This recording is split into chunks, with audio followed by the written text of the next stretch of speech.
എനിക്ക് heart attack വന്നു. അതിപ്പോൾ ജനങ്ങൾ അറിഞ്ഞിട്ടുണ്ടാവില്ല. ഞാനും അറിഞ്ഞില്ല. നടക്കുമ്പോൾ തന്നെ വേർക്കാൻ തുടങ്ങി പെട്ടെന്ന്. ഒരു ഗ്യാരണ്ടി ആയിരുന്നു. ചെന്ന വഴിക്ക് അകത്ത് കയറ്റി ഇരുത്തി വഴിക്ക് ഞാൻ ബിസിനസ് ക്ലാസ് ആയതുകൊണ്ട് അവരോട് ഞാൻ പറഞ്ഞു, എന്നെ ശല്യം ചെയ്യരുത്, നീ ഒന്നും വേണ്ട, ഒരു ഗ്ലാസ് ചൂടുവെള്ളം തരൂ ഇപ്പം തന്നെ, അത് കഴിഞ്ഞിട്ട് I will just go to sleep എന്ന്.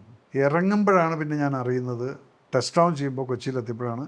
അപ്പോൾ ഈ പ്രഷറിൽ എനിക്ക് തോന്നുന്നു എന്തോ കുഴപ്പമില്ലാതെ വേദനയില്ലാതെ കിടന്നുറങ്ങിപ്പോയി. ഇവിടെ വന്നിറങ്ങിയപ്പോഴുണ്ട് ഒരു പുതിയ ഡ്രൈവറിനെ പറഞ്ഞയച്ചിരിക്കും. ഇവൻ എന്നെ കണ്ട വഴിക്ക് തന്നെ മേജർ വേ കണ്ടിട്ട് പേടിച്ചിട്ട് വണ്ടി അത്താണി എത്തിയപ്പോൾ ഞാൻ പറഞ്ഞു മാറിക്കിടാണത്. ഞാൻ കയറി സ്റ്റിയറിംഗ് കയറിയിരിക്കുന്നു. ഒരു കയ്യിൽ സ്റ്റിയറിംഗ്, ഒരു കയ്യിൽ നെഞ്ചത്തിടിച്ചുകൊണ്ട് എന്നെക്കൊണ്ട് പറ്റുന്ന സ്പീഡിൽ. വേദന, നല്ല വേദനയുണ്ട്.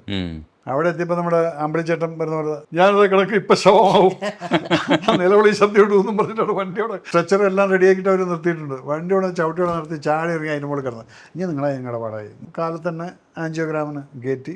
ആൻജിയോഗ്രാം അകത്തൂടെ കയറ്റിയിട്ട് ഡോക്ടറിൻ്റെ അടുത്ത് പറഞ്ഞു, doctor Vipin open heart surgery ചെയ്യണം കേട്ടാന്ന് പറഞ്ഞു. ഞാൻ പറഞ്ഞു ഇങ്ങനെ കിടക്കുകയാണ്. ഞാൻ പറഞ്ഞു എൻ്റെ പട്ടി ചെയ്യാൻ കേട്ടാന്ന് പറഞ്ഞു. അപ്പോൾ 5 ബ്ലോക്കാണ് ഇതിൽ, വേദനയുണ്ട്, ഇതിനകത്ത് സാധനം കിടപ്പുണ്ട്. അങ്ങനെ അദ്ദേഹം വന്ന് 3 സ്റ്റെൻറ്റ് ഇട്ടു. അപ്പോൾ ഇട്ടപ്പോൾ തന്നെ നമുക്ക് ഫീൽ ചെയ്യുന്നുണ്ട് ഒന്നും നല്ല ബ്ലോക്കായിരുന്നു തോന്നുന്നു. അതിനുള്ളിലോട്ടം കയറിയിട്ട് അതിങ്ങനെ ബൾജ് ചെയ്യുമ്പോൾ നമുക്ക് ഫീൽ ചെയ്തു.